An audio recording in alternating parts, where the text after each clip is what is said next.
Autour d'un pot reçoit aujourd'hui un artiste qui fait de l'afrobeat. Il est ivoirien, il a promené sa bosse au Ghana, il en a profité pour faire de la musique, de l'afrobeat. Il se nomme Easy Montana. Merci d'être venu Easy Montana sur notre plateau. Merci. Salut à tous, vous êtes sur Podium TV.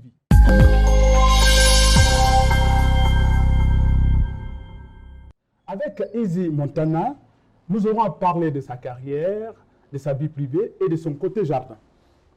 Easy Montana, quel est votre nom à l'état civil? Lagos to London. Pardon? Lagos to London. Lagos to London. Yeah. C'est pas un nom ivoirien. Yeah. C'est mon nom à l'état civil. Explique-nous un peu. From Lagos to London. C'est-à-dire, je viens de... On commence au Nigeria et on finit en Angleterre. Alors, tu as commencé tes études au Ghana et tu les as finies au Nigeria, à Londres. Voilà. From Lagos to London. C'est mon nom à l'état civil. C'est quand même curieux, hein? Ouais. Un Ivoirien bon teint qui c'est un homme from London to Lagos to London. To Lagos to London. Yeah. Ah, ok. Alors, Easy Montana, comment ta carrière a-t-elle commencé? Bon, je peux dire, depuis petit, j'ai fréquenté des écoles catholiques. Donc, qui dit école catholique dit classe de chant, musique. Et j'ai été bercé par la musique parce que j'avais des grands frères et des grands cousins qui écoutaient beaucoup le hip-hop quand j'étais petit. Donc, au lieu de passer mon temps à jouer au billes, au football, moi j'écoutais la musique. Et comme j'étais en rapport avec la classe de chant, étant donné que j'étais dans des écoles catholiques, j'ai développé mon esprit musical. Et c'est seulement en 2007 que j'ai commencé réellement à pratiquer. Rentrer pour la première fois dans un studio d'enregistrement et tout. Alors depuis 2007, vous avez commencé à pratiquer réellement la musique. Oui. Et à cette époque, quel genre de musique tu aimais faire? C'était le hip-hop parce que j'écoutais beaucoup. À l'époque, j'écoutais du Doc Gineco, j'écoutais du Oxmo Puccino, côté français. Voilà, maintenant américain, c'était Bone Thugs and Harmony, Lost Boys et Mobb Deep. Voilà. Alors c'est là le début de ta carrière. Ouais. Et après, ça s'est mué en afrobeat. En afrobeat parce que 2007, il y a des artistes aujourd'hui que vous connaissez, par exemple comme Wizkid, Davido, qui à la base sont sur, si on veut prendre l'âge, c'est mes petits frères. Donc quand j'ai commencé la musique, eux, ils n'étaient même pas encore prévus pour la faire. Et moi, étant donné que j'avais une famille assez rigoureuse, il fallait que je parte à l'école. Donc agencer école et musique, c'était un peu difficile. Il fallait que j'ai mes diplômes d'abord avant que mes parents soient fiers et me laissent le champ libre. Donc, d'accord. 2007, Oui, en 2007. donc 2007, l'afrobeat n'était pas encore développé comme maintenant. Parce que c'est seulement en 2012, 2011 que la Zonto est vraiment rentrée dans nos mœurs, dans notre manière de voir la musique. Donc c'est après ça qu'il y a eu la vague de Wizkid, Davido et tout. Donc à cette époque-là, je faisais du hip-hop, hip-hop R&B. Et il fallait personnaliser son style. Étant donné que je suis africain, j'ai commencé à écouter d'autres artistes africains. Et ça m'a donné l'envie de le faire et de bien le faire. En 2007, jusqu'à avant l'arrivée de l'autre rythme, y a-t-il eu un album? Bon, pas vraiment, c'était que des maquettes. À cette période-là, on va dire, on va être franc, c'était des maquettes parce qu'il fallait aller à l'école, comme je dis. Mais mes produits finis, en réalité, ont commencé à sortir à partir de 2013. Voilà. Avec 2013. Quel est le titre de cet album? Baby Do. J'étais dans un groupe qui s'appelait Money Makers. On a fait un son qui s'appelait Baby Do. On était l'un des premiers groupes afrobeats de Côte d'Ivoire.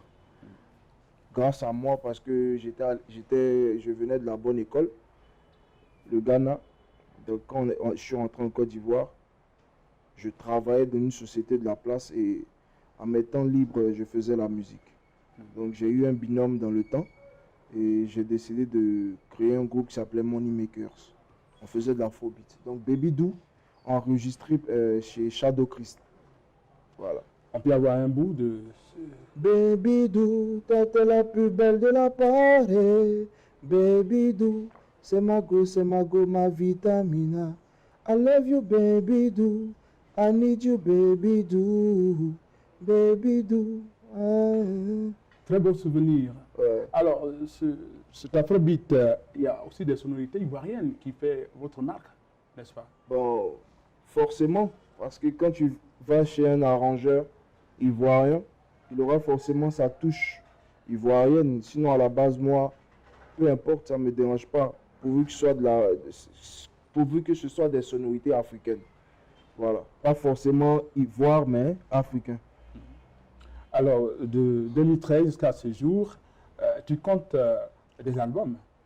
Bon, ça dépend de la notion de comment vous entendez album. Pour vous, un album, c'est combien de titres, par exemple? Un album, ça dépendra. Ça peut être 8 titres, 10 titres, ou même 2, 3. Non, deux titres. C'est un maxi single, c'est un D'accord. single. Donc, je pense qu'un album, au minimum, 6 titres et 2 instrumentaux. D'accord. Donc, 8. Bon, je pense que je peux avoir au moins 3 albums. 3 albums. D'accord. Ouais. Tu n'apprécies pas quand on t'identifie à DJ Arafat. Quelles sont les raisons? Je pense qu'aucun roi ne va accepter ça. Un roi ne peut pas accepter qu'on le prenne pour un autre roi. Ah, parce que tu es déjà roi? Oui, I'm the king. Easy Montana, le king de l'afrobeat. Je suis le king dans mon domaine, donc je ne peux Ici pas... en Côte d'Ivoire? Oui, ici en Côte d'Ivoire. Le Ah king oui. de l'afrobeat en Côte d'Ivoire. Parce qu'en Côte d'Ivoire, je le crie, je le dis haut et fort, personne ne peut faire l'afrobeat mieux que moi. Mais qui t'a donné ce titre? C'est moi-même. Je suis un Tu t'es Ivoirien. autoproclamé alors? Vous savez que les Ivoiriens, on a la bouche. Il y a la bouche et puis il sait sur quoi aussi il compte. Donc, quand tu écoutes mes chansons, tu vois que c'est concret. Sur une chaîne, tu as déclaré que aucun artiste, à part toi, je veux dire, ne peut faire l'afrobeat plus que toi. Oui, bien Alors, sûr. explique-toi. Parce qu'il y a des codes, il y a des secrets. Vous voyez. Par exemple, en Côte d'Ivoire, il n'y a pas un pays qui peut mieux faire le coupé décalé que la Côte d'Ivoire. C'est ça, oui. Voilà. Donc, pour pouvoir mieux faire le coupé décalé qu'un Ivoirien, il faut d'abord avoir vécu au minimum 1 à 2 ans sur le territoire ivoirien et pratiquer régulièrement ce style, marcher avec les concepteurs de ce style. Entre-temps, moi, je suis allé à la bonne école, je suis allé au Ghana. Au Ghana, c'est là-bas qu'il y a le high life, la zonto et tout. L'afrobeat, c'est plus... c'est le Nigeria qui a mis ça en avant. Sinon, la manière dont les Ghanéens font la musique, c'est très différent de la manière dont les Nigériens font la musique. Quelle est la différence? Si vous voulez, quand tu écoutes un son ghanéen, tu sens plus le côté local. Entre-temps, les Nigérians, c'est un peu plus... Il y a du local, mais tu sens un peu une touche moderne. Et voilà. D'accord. Donc, c'est un peu ça. Donc, quand je dis que personne ne peut faire l'afrobeat mieux que moi en Côte d'Ivoire, c'est parce que de 2007 à aujourd'hui, je n'ai pas encore entendu un artiste ivoirien faire de l'afrobeat. Ils font du coupé décalé, un peu d'un style. Mais voilà. Puis moi, je parle bien l'anglais. Je ne vois pas qui parle anglais mieux que moi aussi parmi tous ces artistes-là. Donc, voilà quoi. Alors, à ton actif, il y a un dernier son que tu as sorti. On peut avoir le titre. Aqua Baba. Aqua Baba. Aquaba, ça veut dire bienvenue. Oui, Baba, ça veut dire papa. papa. Le king, en quelque sorte. Donc, Baba, quand on dit Baba God, c'est dit papa Dieu. Oui. Le Dieu, tu vois. Donc, je dis Aqua Baba pour dire merci, pour dire à Dieu, bienvenue dans mon cœur. Merci pour tout ce que tu as fait pour moi. À quoi, Baba? Un petit acapella. Mon Dieu à moi est vrai car c'est lui qui donne le souffle de vie. Devant lui je m'incline, me prosterne et mes genoux fléchissent. Mon Dieu, mon roi, à quoi Baba Ohé. Cet acapella nous amène droit à la prochaine rubrique qui se nomme la vie privée. La vie privée de Easy. Alors, Easy, es-tu marié?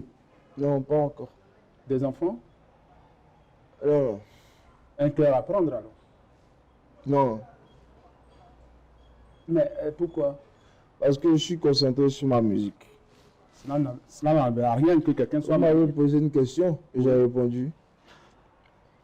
D'accord. On dit que tu es un homme à femme et pourtant tu ne veux pas te marier. Non, peut-être que je suis l'homme des femmes, sinon moi, il n'y a pas de problème. C'est pas trop mon... Ouais. C'est pas tellement ton truc. C'est pas ma tasse de thé, comme on le dit. Je préfère chercher, comme les gens ils ont l'habitude de dire, mon argent, mais je pense que c'est un peu plat. Mais je dis, je cherche d'abord à avoir mon équilibre spirituel et physique d'abord. Quand je serai bien équilibré, j'aurai le temps pour une femme. Parce qu'une femme, c'est un trésor. On ne joue pas avec les femmes. Donc moi, pour l'instant, je ne suis pas encore concentré dessus. Mais pendant que nous y sommes, les femmes, c'est vrai, tu n'es pas encore marié, mais lorsque tu as une petite amie, vite arrivé quelques petits bagarres. Bah, les petites bagarres, là, ça, c'est normal. Hein. Ouais. Mais voilà. Quand tu vois, tu sembles être calme, pourtant il y a une face cachée, un côté animal un peu. Le côté bestial, tout le monde est comme ça. À moins qu'on soit un peu efféminé. Parce que moi, je ne suis pas efféminé, je suis un roi. Donc les rois, quand le roi est sur son trône, il y a les notables et autres. Quand le lion est là, les lions vont chasser pour lui. Donc si tu me provoques, tu vas voir que je vais... Voilà. Alors, comme tu dois te marier après t'être installé, quel genre de femme tu préférerais? Bon, une femme d'abord qui a la crainte de Dieu. Ça veut dire que tu en crains le Dieu. Mon son à quoi, Baba, je parle déjà de Dieu. Donc, je crois en Dieu. Une femme qui est vertueuse. Qui croit en Dieu. Qui croit en Dieu. Donc, quand on dit tu crois en Dieu, ça va avec tout. Hein. D'accord. Ouais. Ton plat préféré? Avant, quand j'étais plus jeune, c'était la sauce gombo. Mais en ce moment, je n'ai pas de plat préféré. Ce qui est bon et moche, parce que il a connu un peu la souffrance, je sais ce que c'est. Donc, il ne faut pas avoir trop de préférences. Ce qu'on te donne, il faut prendre. Voilà. Je sais que Easy Montana apprécie certaines choses, par contre, il en déteste. Alors, dis-moi ce que tu apprécies et ce que tu n'apprécies pas. Par rapport dans la vie ou bien dans la vie. Bon, j'aime pas qu'on me manque de respect. Pour vous manquer de respect, pour toi manquer de respect, qu'est-ce que c'est?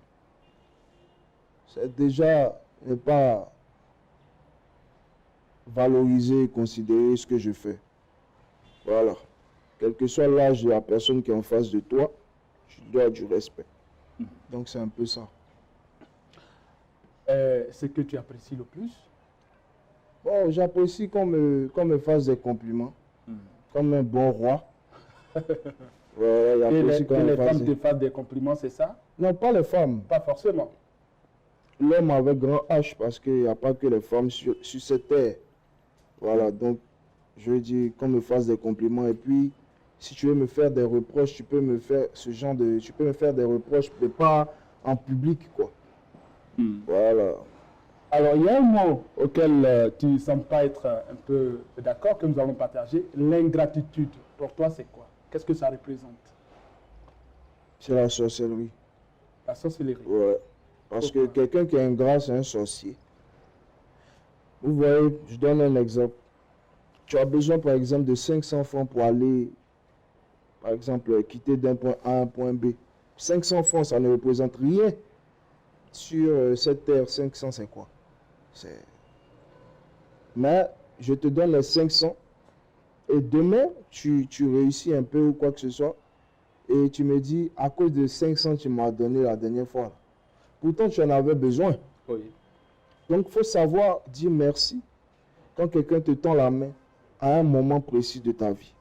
Parce que peu importe, tu auras toujours forcément plus que ce que la personne t'a donné pour t'aider. Mais quand quelqu'un te donne quelque chose, il faut savoir apprécier. Voilà, donc je pense que la reconnaissance est très importante. Même Dieu aime qu'on lui dise merci. C'est ça. Parce que voilà, c'est ça. Notre émission tire à sa fin. Ok. Izzy Montana a un dernier mot. À l'endroit de ses fans, à l'endroit des téléspectateurs de Podium Communication. Bon, Podium Communication, sachez que Dieu vous bénisse. Amen. Je dis à mes fans, pas mes fans, mais à ceux qui aiment ma musique, qui aiment Izzy Montana, d'avoir Dieu comme Père. Parce que moi, je ne suis rien d'autre qu'un messager. Adabaka Beka La Passe, Lagos to London, Izzy Montana, frère. Tu as kiffé la fin. Autour d'un pour recevoir Izzy Montana, l'Ivoirien qui fait l'afrobeat. Avec lui, nous avons eu à parler de sa carrière, de sa vie privée, mais également de son côté jardin. Eh bien, Izzy Montana, à très vite et retrouvons-nous sur Podium TV. Et Dieu vous bénisse.